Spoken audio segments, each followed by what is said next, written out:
George Ferguson is an architect. He was the first elected mayor of Bristol. He's past president of the RIBA, restaurateur, brewer, cyclist, and environmental campaigner. So, George, how does all this work? And can you join up the dots for me? I think I can. I think just being an architect making buildings was never enough for me. And I think I saw from an early stage that what matters much more is what happens in and around buildings. And so my life has been about trying to make things happen, about trying to make life interesting, sociable, enjoyable, that work should be part of one's enjoyment and not just a way of surviving or making money. And I've also been a bit of an opportunist. I know that's a dirty word in some people's language, but I've grasped opportunities when they've come up. I never aimed to be president of the RIBA. I never aimed to be the mayor of Bristol, which was a role that didn't exist until I came along at the time when it was permitted for us to seek to have mayoral roles for cities. I never aimed to own an old tobacco factory or be a restaurateur or a brewer, but it came up and I thought it was something that gave me an opportunity to demonstrate how badly we deal with property and how there is a much better and more vital way of dealing with property through private ownership rather than through institutional ownership. And then an old brewery building came up and I thought, well, what can I convert that into? And it just seemed that a brewery was a good idea. And that fed into my, into my whole agenda for making life happen. And now I have a small farm because what I realized I've been doing is creating a circular economy in my life and hopefully in the greater community. So it's all tied together. It's not as disparate as it may sound. Very good. All joined up. That's good to hear. So, I mean, your experience as mayor, I think, is really fascinating in this particular time. And there's a lot of rumbling about whether cities are good for us, density, and the local because of this pandemic. So, is the role of metro mayors like you had even more important than ever? Well, I think essentially I wasn't a metro mayor, I was a city mayor. And I think the metro mayor actually is a much more sensible role because cities don't, they don't exist in isolation. They exist in a greater, in a greater ecology that is both urban and rural, I think.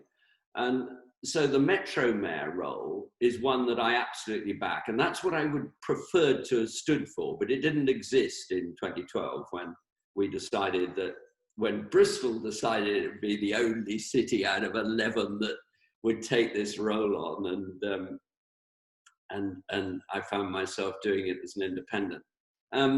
So actually, funnily enough, now I would abandon the city mayor role in favor of the metro mayor role, because what I am noticing is it's confusing to people. And there's an awful lot of politics that happens between the two roles. And we do need to think about city regions working. And I think, and it's unfair on councillors to take away all their power. I think that a good metro mayor, and I see some good metro mayors around, they maybe have party labels, but I think they act in a pretty independent way. A couple of Andys, just to mention some. And I think they're powerful voices for their regions. And in a very centralized governed country that we are in, we need those powerful regional voices, and we need people who shout about the need for good transport connections, both between our cities and within our cities. So I'm a huge fan of the the move to metro mayors. I think we need stronger mayors, you know, a stronger mayoral system, because when you look to some European countries, you see great transport networks coming out of local funding more than just a reliance on begging for national funding. So, I mean, looking back at your years as Mayor of Bristol, what were the lasting changes which you were able to deliver, do you think? Well, I was only mayor for 3.5 years. Well, as any architect would know, there's not a lot you can get up in 3.5 years. I'm proud that we did build the first council houses for 30 years. And you know, that's not a, you know, it's not a big label thing in terms of architecture, but I got together a small panel. I had a really good director of place and Barrow McRory, and we got together a panel of good young local architects to start creating a new generation of council houses. And I felt that was really important. I'm pleased that my successor has put even greater importance on that and has had, is now developing a proper council house ecology in Bristol, which is vital in a rich city with poor people. And I think the biggest challenge was, how do you make it one city when really it is 2 or 3 cities? And you've got, you know, I was perceived as coming from the centre, being a bit posh, and I think my strongest feeling is that I needed to reach out to the whole city. And I think one of my proudest achievements was getting the schools involved with everything, getting the children involved with everything. We had a healthy schools program, because if you, to start off with, most of all, one wants a healthy city. A healthy city is a good environmental one. So the healthy schools program was really important. I involved the children in bringing in 20 miles an hour limits right across the city, because they weren't going to listen to me as a politician. I would just get cursed for doing that. But the mothers and the parents listened to the needs of the children. So there were I think there were hundreds of small things that made up for making a better, happier, more attractive city. But the big opportunity I had was, we'd been shortlisted to be European Green Capital, and I was able to bring that home in my 2nd year. And so we were able to deliver it in my 3rd year in 2015. And that made us into an internationally recognized, environmentally friendly city with a load of energy projects, of waste projects, of community projects, greening projects, a load of different things. And I've always thought that 100 small things are worth more than one big thing. And my one big thing was unfortunately destroyed by my successor, but that's politics. My one big thing was a new arena in the centre of Bristol at Temple Meads, but that was cancelled very soon after he took over. But what I'm really pleased about is as mayor, I bought most of the land around Temple Meads, around the station, and that has attracted the university to set up a second campus there. And I think the station is now brought into the centre of the city. And we're able to complete something that I started at the end of the 90s, and that is the Brunel Way, that is a walking, cycling route that links the station with the heart of the city and with our wonderful harbour. Yeah, so those physical changes to cities are just so important. And you said that you take on these jobs because suddenly they appear to be there. But you also, before you were mayor, you were a local councillor as well. So you have been involved in in a civic role for quite a long time. Why do you think it is that other architects don't get involved at all? There is very little political representation of the architectural profession. Well, I was a child counsellor. I was a counsellor 2 years after qualifying as an architect. And I say that was dangerous. I think this is possibly why councillors don't get involved. It's quite, I mean, architects don't get involved in local politics. It's a challenge separating your professional interests from your civic interests. And it's one that I felt that is worth doing. You're opening yourself up for criticism. As somebody who's involved in local politics, you're going to attack people. You're bound to be attacking things that happen. You probably lose some work as a result of that. I'm sure one does.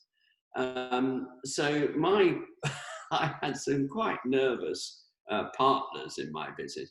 And I actually gave up my involvement in local politics at the end of the 70s. So it was only 73 to 79 that I was involved in local politics early on in my career. But inevitably, when you get involved with a city as much as I have, and I love Bristol, I only came here as a student, never imagining I'd end up running the place. And it's with you all the time. And so any project you get as an architect is a relatively small thing compared with that wonderful greater project that affects everybody's life. And I do get frustrated seeing how simplistic some of the planning decisions are, for instance. So I continue to interfere with those.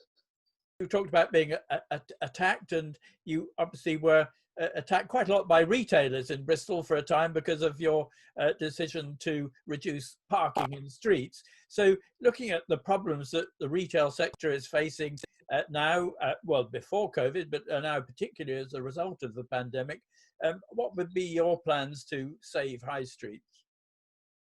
Well, I don't think cars bring high streets to life. I think the opposite. I talk about opening streets. I created something called Make Sunday Special in Bristol, which I think was influenced by one or two other cities and has influenced a lot more. And I've been, I was invited to Paris by Anne Hidalgo, the mayor there, to the opening of their equivalent in Paris. And, that was a, huge honor that a little city like ours should be recognized for those sort of things. So bringing people to streets, to me, is vitally important. And it shouldn't just be on a temporary basis. But, talking to Ken Livingstone soon after I was elected, because I thought he's somebody who's braved things, not always loved. But that his advice was do things temporarily and then just make them permanent. And I think that is something that I've followed a lot. And I think it has worked. What would I do with high streets? I would make high streets much more community orientated. I talked about individual ownership. I think one of the curses of high streets is that, and high street has become a term that is applied to big shopping centres. I think the big shopping centres' best days are over. What the real high streets are, those places that are at the heart of communities. They can be at the heart of a city, but they can also be at the heart of those satellite communities that make up a city. And sometimes people have seen high streets, the demise of the high streets, they've counted it by the number of charity shops. I think charity shops are wonderful. I think anything that is helping environmentally with the recycling of things, I think community things are wonderful. I'd like to see more nurseries in high streets. As mayor, I would hand over buildings that belong to the city to to community groups where I felt that it was going to help regenerate. And I think we need to do much more of that. But we need to also encourage individual enterprise. And I'm not saying that in terms of in a right-wing financial way. I think this goes right across the sector. I would risk public money investing in good ideas on the basis that, 3 out of 10 may fail, but 7 out of 10 would succeed, in order to revitalize our high streets. I think the day of the chain is pretty well on its way down, and the days of the independent are arising again, because high streets largely were independent. So in Bristol, we're planning to have a great resurgence on Independence Day, July 4th, when we hope that we will be able to express the importance of all those individuals who bring life to our high streets. But I don't think it's just a thing about rates and parking and all those boring things that people talk about. I think it's about imagination and risk-taking that will save the high street. Just one final question. What about the RIBA? It's a really bad time that it has no voice, isn't it? It needs an active president in a difficult period like this. I think it's very sad. I feel very sorry about what's happened. I'm not entirely sure what has happened. I know it hasn't got a president at the moment, or an active president at the moment. No, I think the RIBA is a vitally important institution. It's got a wonderful history. It's got fantastic resources. And yes, we desperately need strong leadership there again. Thank you very much, George, for your comments. Fascinating as ever. And I look forward to being able to meet up soon, physically rather than as today, digitally. We'll get our bikes together. Very good. Thank you.